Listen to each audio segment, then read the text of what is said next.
Weight loss అవ్వడానికి try చేసే వాళ్ళు కన్సిస్టెన్సీగా వాళ్ళు వెయిట్ లాస్ అవ్వట్లేదు.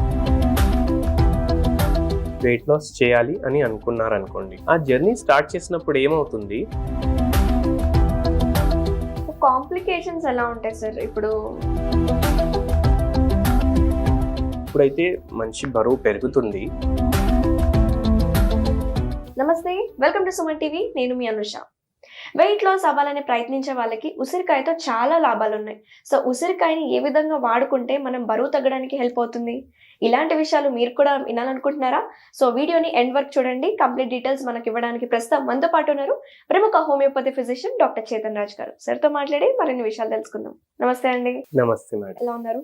ఫైన్. సార్, వెయిట్ లాస్ అవ్వాలని ట్రై చేస్తున్నారు కదా చాలా మంది. సో ఉసిరికాయ అనేది చాలా లాభాలు ఉంటున్నాయి అంటున్నారు. సో దాంట్లో ఉండే ప్రాపర్టీస్ ఏంటి, ఎలా వాడుకోవాలి, ఎలా ట్రై చేయాలంటారు? ఉసిరికాయ మనకి సీజన్లో బాగా దొరుకుతుంది అనమాట. సో దీంట్లో హై ఇన్ విటమిన్ సి ఉంటుంది ఇది, అండ్ రిచ్ ఇన్ ఫైబర్స్ ఉంటుంది. అండ్ ఈ రెండు మనకు వెయిట్ లాస్లో చాలా వరకు బెనిఫిషియల్ ఉంటాయి. ఓకే. సో దీన్ని మీరు పసుపుతోటి కంబైన్ చేసుకోండి. ఓకే. పసుపులో ఏమేమి ఉంటాయి? యాంటీబయాటిక్స్ ఉంటాయి, అండ్ యాంటీ ఆక్సిడెంట్స్ ఉంటాయి.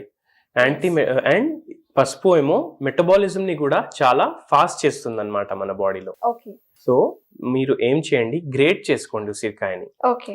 అండ్ వాటర్ యాడ్ చేసి అది బాయిల్ చేసుకోండి. ఓకే. దాంట్లో కొంచెం పసుపు కూడా యాడ్ చేయండి. అండ్ ఇది డైలీ మీరు early morning daily 1 glass consume చేయండి, కషాయం లాగా చేసుకొని. ఇన్ ద లాంగ్ రన్ ఇది చాలా వెయిట్ లాస్ చేస్తుంది. ఓకే. ఎందుకు చూడండి, ఉసిరికాయలో హై మెటబాలిక్ రేట్ చేసేస్తుంది అది బాడీది.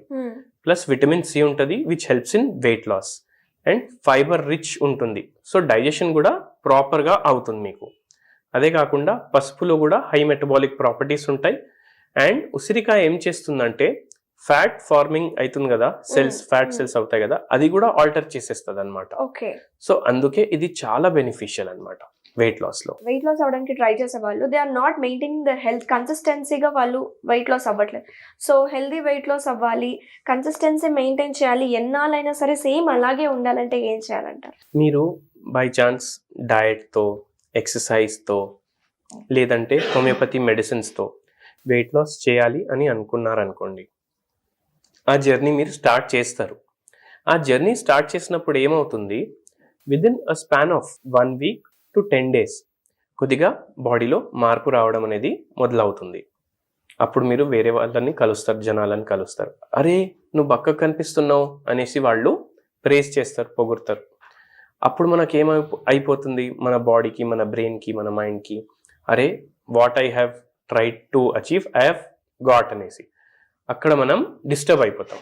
ఇది ఒక మెయిన్ థింగ్, కన్సిస్టెన్సీ మీరు అడిగినట్టు. సో కన్సిస్టెన్సీ మెయింటైన్ చేయాలంటే ఎవరైనా ప్రేస్ చేసినప్పుడు కూడా మీరు అదే రెగ్యులర్లీ ఫాలో అవుతూనే ఉండాలి. అదొకటి. ఇంకోటి మీరు ఏం అడిగారు, రెగ్యులర్లీ ఎందుకు వెయిట్ లాస్ అవ్వదు అనేసి. సో ఈ కన్సిస్టెన్సీ డిస్టర్బ్ అయినప్పుడు automatically again we will start eating and gaining wait. So అది చేయొద్దు. కాంప్లికేషన్స్ ఎలా ఉంటాయి సార్? ఇప్పుడు బరువు పెరిగితే ఫస్ట్ మన ఎఫెక్ట్ అయ్యేది నడవలేకపోవడం, మోకాలు నొప్పులు ఉంటాయి కదా. సో ఇంకా ఉండే కాంప్లికేషన్స్ ఏంటి? ఇంకా ఏం కాంప్లికేషన్స్ ఉంటాయి చూడండి. ఇప్పుడు ఎప్పుడైతే మంచి బరువు పెరుగుతుంది, దాని అర్థం ఏంది, ఎంత అయితే బాడీకి రిక్వైర్మెంట్ ఉంది దానికైనా ఎక్కువ ఉంది వెయిట్. సో బాడీలో వేరే వేరే ఆర్గన్స్ ఉంటాయి కదా, అవి కూడా ఎఫెక్ట్ అవ్వడం స్టార్ట్ అవుతాయి. Because they have to work double. Heart అయితే ఒకటే ఉంటుంది కదా వెయిట్ పెరిగినా, సో డబుల్ ఫంక్షన్ చేయాలి హార్ట్. సో బీపీ పెరిగే ఛాన్సెస్ ఉంటాయి, హార్ట్ రేట్ పెరిగే ఛాన్సెస్ ఉంటాయి. అట్లనే కిడ్నీ కూడా ఫిల్టర్ ఎంత చేస్తుంది, ఎంత అయితే నార్మల్ వెయిట్ ఉంటుంది దానికి కరెక్ట్ ఉంటుంది మనకు 2 కిడ్నీస్ పనిచేసేది. సో ఒకవేళ బరువు చాలా పెరిగిపోయిందంటే కిడ్నీస్ మీద కూడా ఎఫెక్ట్ అవ్వచ్చు, ఫ్రీక్వెంట్ ఇన్ఫెక్షన్స్ అవ్వచ్చు, రీనల్ ఇన్ఫెక్షన్స్ కానీ యూరినరీ ట్రాక్ట్ ఇన్ఫెక్షన్స్, ప్లస్ కిడ్నీలు ఫెయిల్ అవ్వచ్చు. ఒకవేళ చాలా బరువు ఉంది అండ్ మీరు దానికి అసలు పట్టించుకుంటలేరంటే కిడ్నీలు కూడా ఫెయిల్ అవ్వచ్చు. ప్లస్ డబుల్ వెయిట్ పడుతుంది మీ మోకాల మీద, దానివల్ల ఆస్టియోపోరోసిస్ అవ్వచ్చు, ఆస్టియో ఆర్థరైటిస్ అవ్వచ్చు, అండ్ యాంకిల్స్లో పెయిన్ రావచ్చు, మీకు ఎడమకాల్లో పెయిన్ రావచ్చు, పిక్కల్లో నొప్పులు రావచ్చు, వెరికోస్ వెయిన్స్ అవ్వచ్చు వెయిట్ ఎక్కువ ఉండడం వల్ల, కాన్స్టిపేషన్ లాంటి ప్రాబ్లమ్స్ రావచ్చు. దాని తర్వాత బ్రీదింగ్ డిఫికల్టీ అవ్వచ్చు, ఎందుకంటే ఆక్సిజన్ ప్రతి పార్ట్కి పోవాలి బాడీలో, అవును. కానీ లంగ్ కెపాసిటీ అయితే పెరగదు. సో దాంట్లో కూడా డిఫికల్టీ రావచ్చు. మీకు నిద్రలో ఏమో ప్రాబ్లమ్స్ రావచ్చు వెయిట్ ఎక్కువ ఉండడం వల్ల. హెయిర్ ఫాల్ అవ్వచ్చు, మెడ నొప్పి, వీపులో నొప్పి, నడుము నొప్పి, ఇవన్నీ అవ్వచ్చు.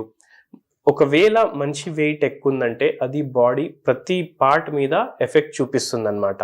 ఓకే. ఇవి కాకుండా డయాబెటీస్ అవ్వచ్చు, థైరాయిడ్ ప్రాబ్లమ్స్ అవ్వచ్చు, పీరియడ్ ప్రాబ్లమ్స్ అవ్వచ్చు విమెన్లో, ఎందుకంటే హార్మోనల్ చేంజెస్ కూడా అయిపోతాయి.